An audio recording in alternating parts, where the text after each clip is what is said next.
Of course, we saw a backlash after the BBC decided for some bizarre reason to totally ignore the issue of immigration during their PM debate, both the sky-high levels of legal net migration, and they also ignored the illegal migration boats crisis, of course, across from France, despite the fact that the YouGov research, we know that for both Conservative and Leave voters, this is the number 2 issue now, behind only the economy. And just remember, it wasn't that long ago that the likes of Theresa May, the likes of David Cameron were both talking about reducing net migration to the tens of thousands per year. Instead, with EU open borders, we saw it continue deep into the hundreds of thousands each year, a huge population surge. Of course, some in mainstream media don't like to talk about this at all. But Dominic Raab, just to give one example of how this has an impact on the country, Dominic Raab, when he was housing minister, admitted that migration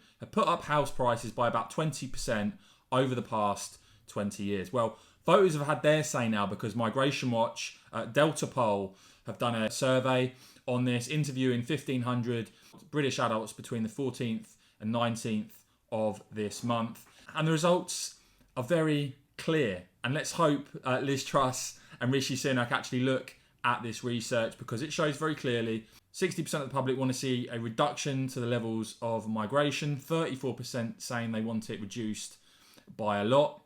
Conservative supporters, you see 73% in favour of a reduction in migration, 49% of Tory supporters saying they want it reduced by a lot. And on migration policy, those who intend to vote Tory have very clear views. 40% want a substantial reduction in net migration, 19% want a target of tens of thousands, and 18% want a commitment to stop all immigration to the UK, a total of 77%. For Labour voters, you see there, the equivalent figure was 56%, and even for Lib Dem voters, it was 50%.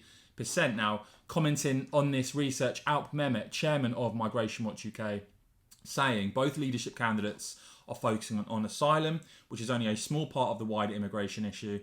This survey underlines the failure of both contenders of the Conservative leadership to address the real issue, the sheer scale of immigration, which is of vital importance for their supporters as well as the general public, saying he's written to both of the leadership contenders, calling on them to commit to a substantial reduction in net migration. By the way, I wrote about this for my Brexiteer bulletin. Check the link down below to read the latest edition, guys. But yeah, let me know what you make of that research. As ever, I'll keep bringing you all the very latest, so please do whack this video a quick thumbs up. And of course, as ever, cheers for watching.